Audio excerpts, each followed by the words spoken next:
It's the most wonderful time of the year. Hey guys, it's Aaron back with another review for you. Today is day 13 of my Halloween month, and today I'm going to be talking about the film R.L. Stine's The Haunting Hour. Don't think about it. So, I've got my notes. Let's dive right in. So, R.L. Stine's The Haunting Hour.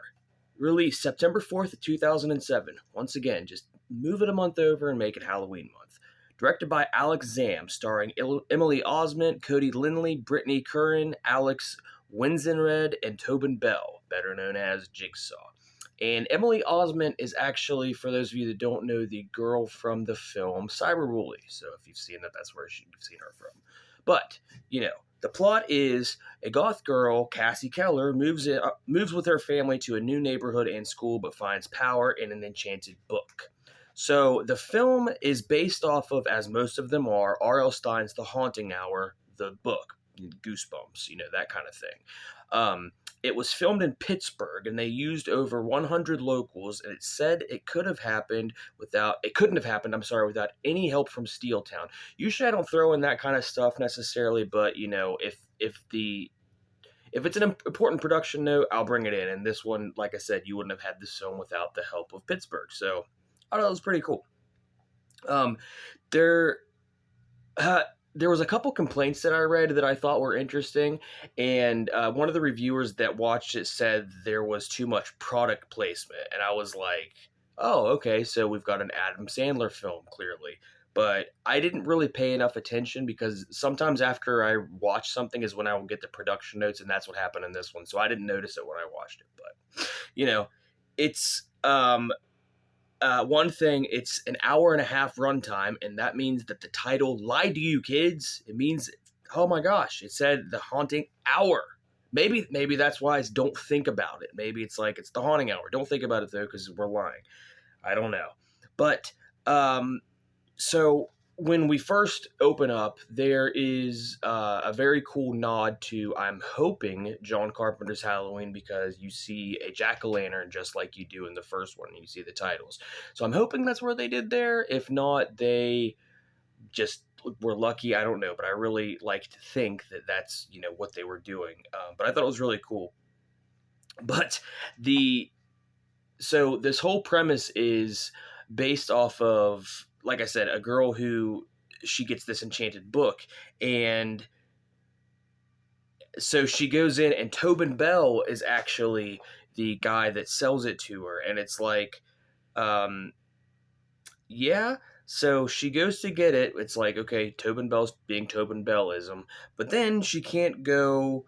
He's only there Halloween, so it's like she has to have it, either get it or return it within that time span. And I'm like, well, yeah, because being Jigsaw is a full-time job, son.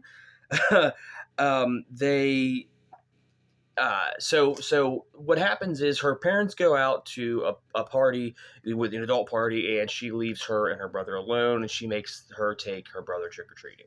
And as they're going trick-or-treating, the brother gets super excited and is like, oh, cool, wax lips. I want some, because this house is giving out wax lips. Well, guess what? They run out. And when he first says that, he's like, oh man, I'm mad because I wanted wax lips because I love them. I'm like, who loves wax lips? They taste terrible. It's like those bottle caps, or the wax bottles. You bite into them, you get just enough, of a taste to taste some form of something, and then it's like, okay, now I just have wax in my mouth. What kid likes wax lips? They're disgusting, weirdo. But, that kid's kind of weird. So he goes out, and come to find out that there aren't, this is weird. So he gets the wax lips, and then they go back to the house after trick-or-treating, and then he starts throwing a fit to his sister about how he didn't get wax lips, and I'm like, but you did. You got wax lips. He makes this big fuss about it, and you see him get the wax lips. It's not like he's excited to get them and doesn't get them. He gets them. And so I don't really understand, the point of that. So basically where we're at, that's kind of, I think that was just mostly like a character introduction, I guess. And they, then the girl is Emily Osment's character is obsessed with, as most teenage girls are at the time, not really trying to be.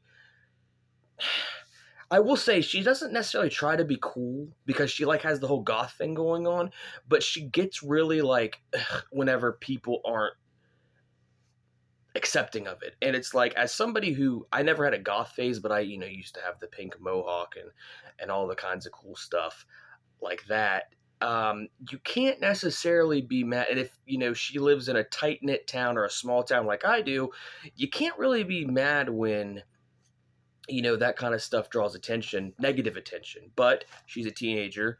What can I say? She's an idiot. She'll learn, hopefully.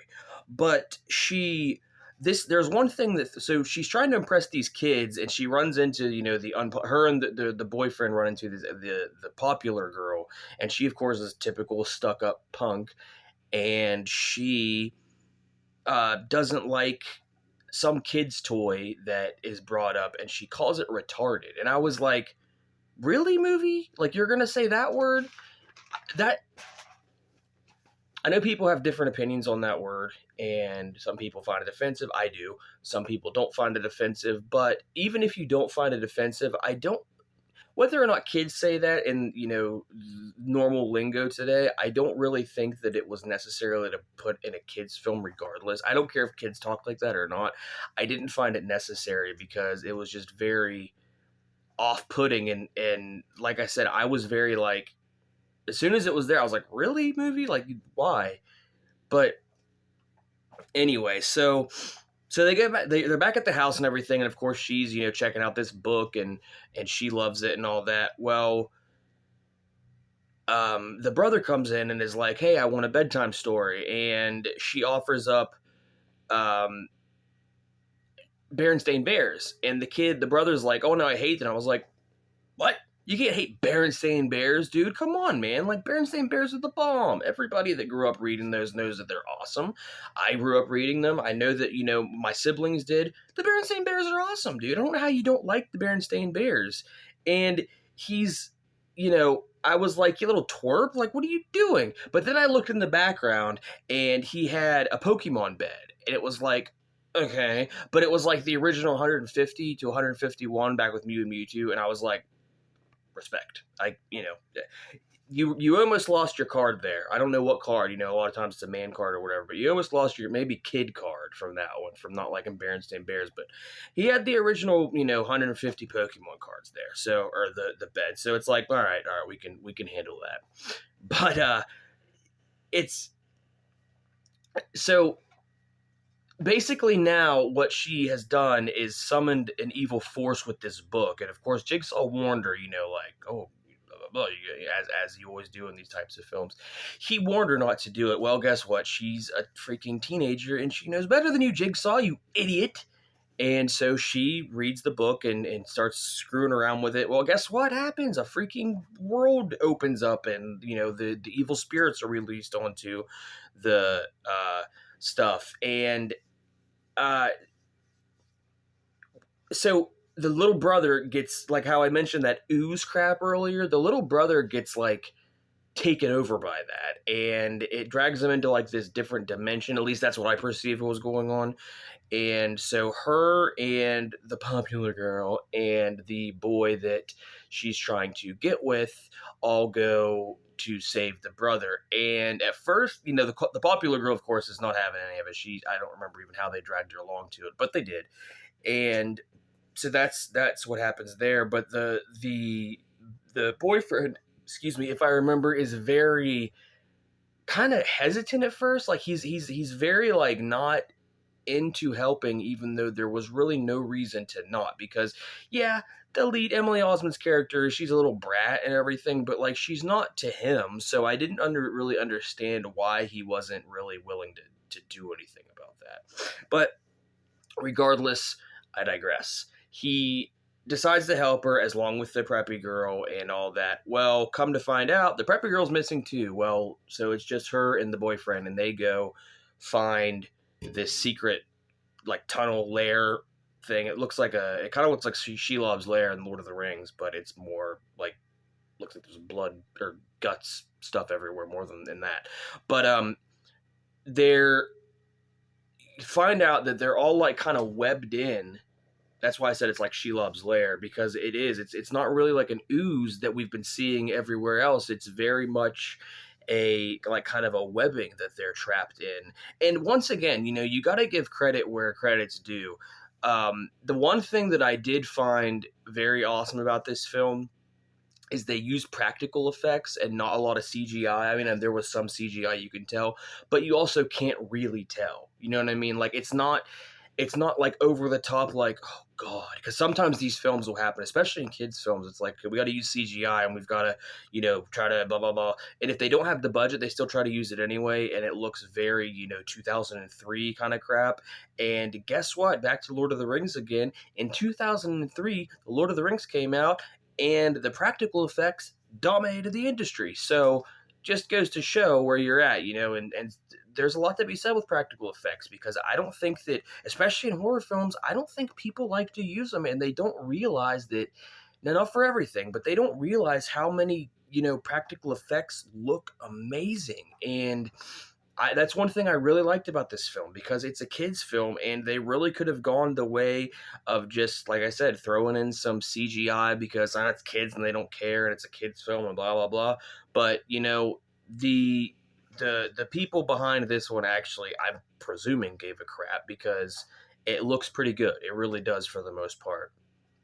And I like that. As a viewer, I really like that, because in a world that's dominated with CGI nonsense, from time to time, it's just very nice to see some practical effects being used, and used well. That's the best part. It wasn't like they were just some junk whatever. But anyway, there was, so as I was talking about that, the residue, sorry, the stuff that the kids covered in when they first notice him missing, the brother, they're in his room, and there's that slimy residue everywhere, and it's this clear stuff, and I was like, that doesn't look very PG, you know what I mean? So you'll see. If you watch it, you'll see. And of course, that's just me being, haha, funny about it. I'm sure they weren't going for that, but yeah, just check it out. You'll know what I'm talking about, if you see it. But hey, a practical effect. What do you know? It's very. The other thing about it too is it's a quick runtime, and I like that about it. Is it's I think a lot of times too, and maybe not, since this was, you got to think about it. It's new to me, but this was 2007. A lot of kids films, I think, when they try to be like the grown-up films, they overdo it. They make them longer. They, like I said, they do a lot of special effects and blah blah blah, and it can ruin them from time to time. And I think this one, I think R.L. Stine had a hand in it, and of course, the old Goosebumps stories that we grew up with and loved, the films, they were all practical effects for the most part. So I think that's a nice little, nod that they have to that, and I like it. So I was very, very happy with that. And that's the thing too, like I said, it seems like I'm going on this about keep going, but I just respect that so much, because there are so many things, so many films that have done the CGI route, and they look terrible, and they just they just don't care and whatever. But this is a relatively, I mean, for now especially, older film, but old enough in the era to where you would have thought that it would have been just dominated with CGI, but it wasn't. So I really like that. That's why I went on such a long tangent about it. But for people like that like myself, that are going to watch this, and maybe that's the kind of stuff they'll pay attention to, hopefully you'll appreciate it as well, because I definitely did. There. So like I have a lot of respect for that.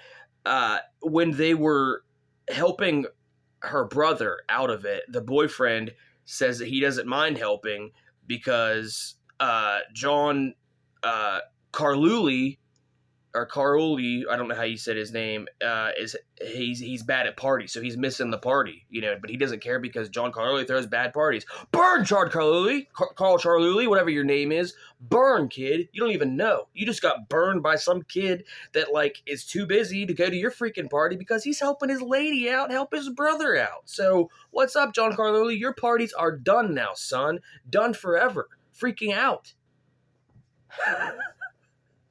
I don't know. I just thought that was really funny. That's why I went on such a little thing there, because I did. But, that's really all I have to say about it, guys. Overall, I actually thoroughly enjoyed it, surprisingly. I remember seeing this picture, I saw the DVD case for it, and it really just looked like a generic, kids film, oh god, who cares? But I'm surprised, and I am pleasantly surprised, I will say. Overall, I would give it a 6 out of 10.